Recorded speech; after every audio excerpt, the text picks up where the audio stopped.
Back into Rabbi Tatz, he left us off in a quandary about how free will, my free will, could affect and impact your life. And we left off that it's not clear. Do we say that HaKadosh Baruch Hu runs the world completely, and he decrees and he decides everything, and nothing can happen and go against his divine decrees? Therefore, whatever free will I have can only impact me directly, but I cannot do anything to you that Hashem himself would not have said is going to happen anyway. So therefore, my free will really is not doing anything in regards to the world, in regards to other people.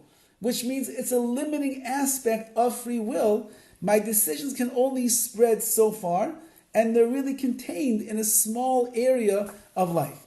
So that, he said, is disheartening. But the other side is also disheartening.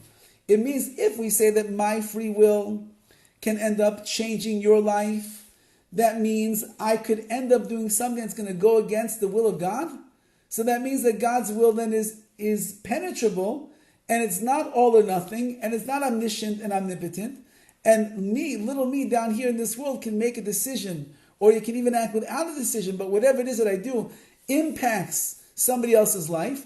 I was able to override the heavenly decrees, which means that it's limiting the power of Hashem, and that's also not something that I want to hear. So at this point, Rabbi Tatz is going to begin to try to answer what we call a stira, this seeming contradiction, and address the weaknesses within both of these approaches. And he says like this, that there are many Torah authorities, both earlier and recent, that take the view that humans can act and produce consequences in the world even when there's no divine decree mandating these consequences to start with. That means that I, in fact, could do something that is going to have an impact on your life, whether for the good or for the bad, even though that HaKadosh Baruch Hu did not decree this to happen to you. We can harm or we can help somebody else, even when that harm or the help would not have been forthcoming without our choice to bring it about. It's pretty powerful. Or more accurately, says Rav Tatz, a person can generate a situation of danger to another that would not have occurred otherwise. I can cause somebody else to be in danger. I drive recklessly on a bended curve that's a cliff over the side, and I'm driving, I got drunk, or I'm not paying attention, I'm texting on my phone, and I'm driving carelessly, and the car, God forbid, goes off the edge of the cliff, and that's the end of the people that are living in that car. Says Rav Tatz, even if HaKadosh Baruch Hu did not decree that that person is supposed to go off the cliff and end up dying that night, your decisions and your free will and your carelessness could end up impacting another person's life. Now, if the victim does not deserve divine protection in that situation of danger, he will succumb. So Rabbi Tatz is adding something over here. And that is that although that your actions could have an impact, it's only going to be, seems that he's saying over here, that if the person that is getting endangered right now through my actions doesn't have enough merits of his own to protect him from a dangerous situation, then based on what I have done, which is negatively has the potential to negatively affect him, based on what I have done, he will succumb to the action, to the danger, to the trouble that my actions put him into. So the immediate cause of harm will be closely related to the lack of divine protection, and for that he's responsible.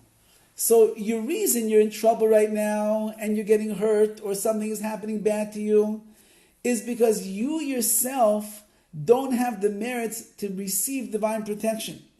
And that is what you're responsible for. Meaning me, the person that's getting affected, I'm responsible.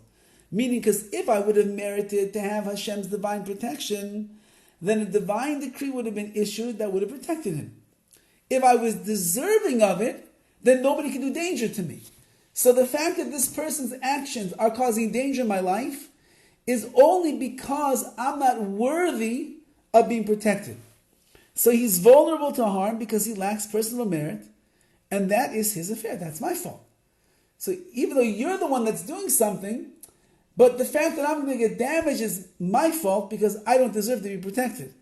The fact remains that the perpetrator placed the victim in danger, and that changed everything.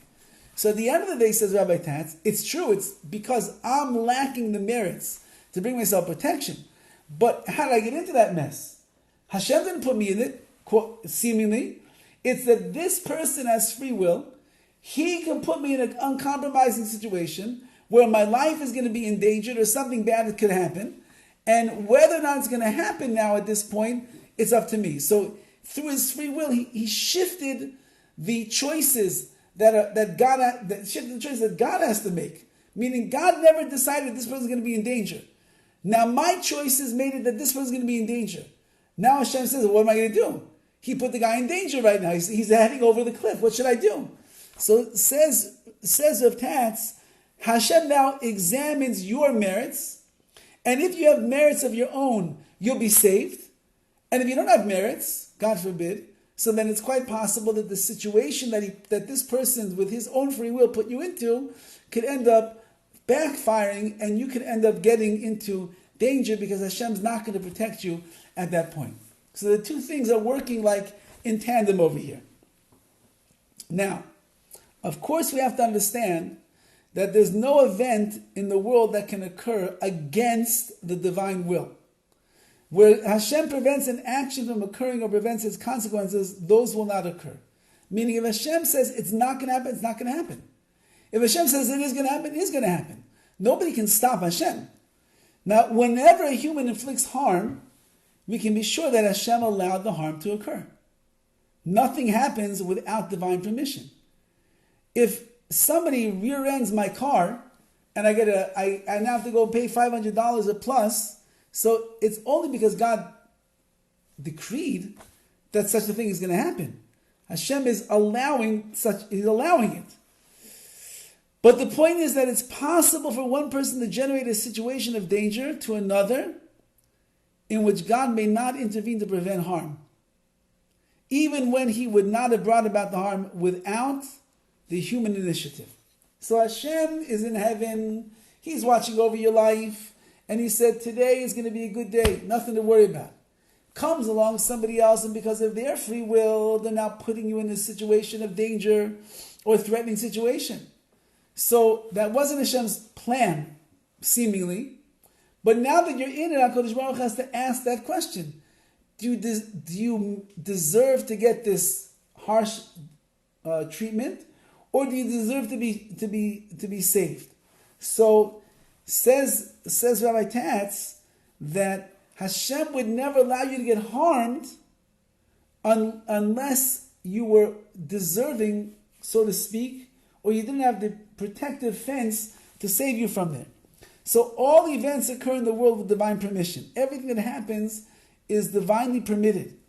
But not all events occur because God decrees them in the first instance, which is it's a wondrous idea that he's saying over here. Everything is happening from Hashem, but there are things that will happen that are not coming from Hashem directly, not coming from Hashem directly, but rather what it means is that you have opened up the Pandora's box over here, because since that you are lacking the merits and somebody else now is on the offensive and attacking you, so therefore it calls your merits to examination. And if you don't have the merits, then what this person tried to do to you, Hashem says, okay, fine.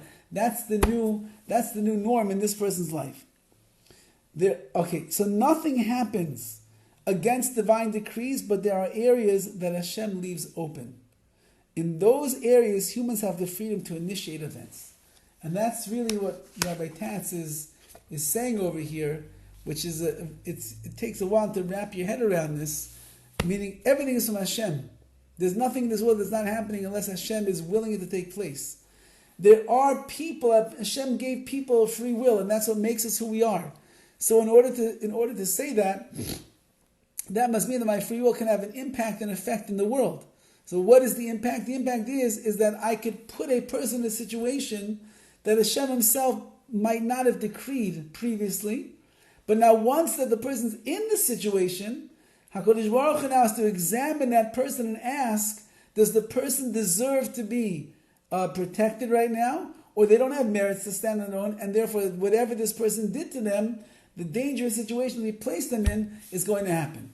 We're just really getting our feet wet. He has a lot of discussion on this through some of the very classic commentaries on the Chumash and Jewish thought. And as I mentioned before, at the end of the day, we're going to really try to fuse together these two opinions that we're discussing over here and see how they can work in tandem and not be a steer, not be a contradiction. Okay, so have a wonderful, wonderful Pesach, everyone.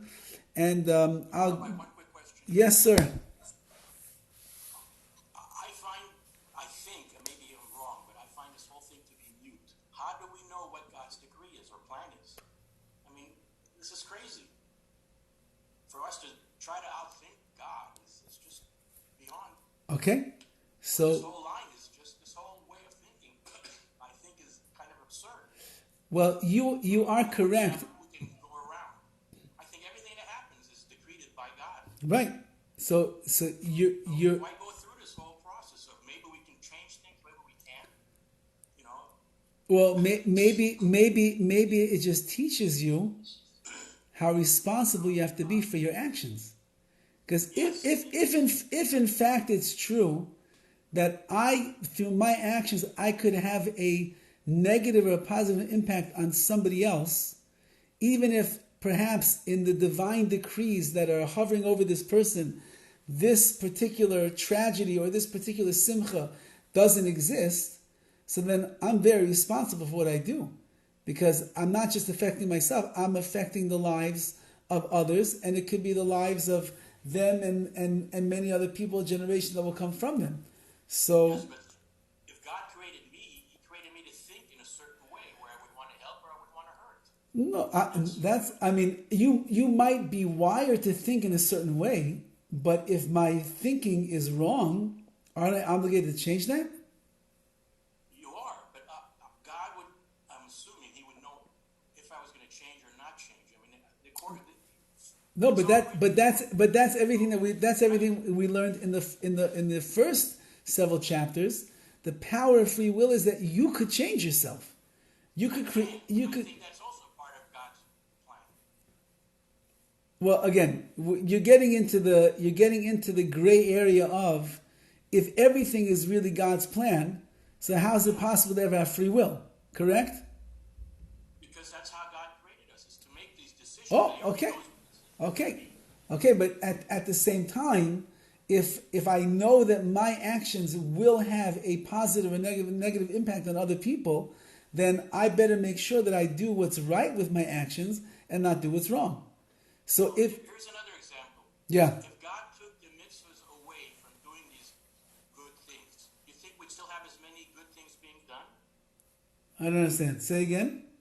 If there was no such thing as a mitzvah, Okay. you wouldn't get credit for doing something good through the eyes of God. I don't think we'd have as many things happening in the world as they are now in a positive light, because people are doing it because they want to have a mitzvah I agree. with God. I agree with you. So that's what keeps us going on a straight and narrow path of righteousness, hopefully. Yes, I agree. Yeah, but so that's why I do it. But if you took that away, then you'd really have true. Yeah, I agree. But Took that away, then you would have true free will. Right. You say, hey, God doesn't care if I do A or B. Hey, if He doesn't care, I don't care. Ooh. You follow what I'm saying? yeah, I mean, the free will has to have choices. So it just depends what your set of choices are. But you're also picking choices because you're getting something out of it as a mitzvah, and hopefully That's you're right. That's take you to a better place in the next world. yeah. That's to encourage me to do the mitzvah. Just like again, in the world of averas, in the world of sins, there's a lot of pleasure in many sinful things that a person does. So that's what encourages me to do the sin and not to do the mitzvah. There's got to be encouragement. Meaning a cheeseburger has an encouragement because it tastes very good. Putting on tefillin in the morning doesn't taste very good. As a matter of fact, it's very dry action. I'm usually tired in the morning. I didn't even understand what I'm doing. But if I know that there's a reward that's attached to it, so it's a motivating factor. Just like the cheeseburger, the taste itself is the motivating factor, which gets me to do it. So there's got to be a balance of choices of good and bad, and there has to be a balance within the choices. Something's motivating me in either direction, and now I get caught in the middle to make a decision. What is my free will going to be? Right. Okay. Okay, to be continued. There's a lot to talk about. Okay, it's good that it's bothering you because there's a lot to talk about. Okay, and we'll pick it up. I'll let you guys know when we're going to start again. Maybe on the Wednesday after Pesach. I'll let you know. Okay. All the best, everyone. Have a wonderful Yom Tov. Same to you. Thank you. Thank you. Oh, I hear you, Dad.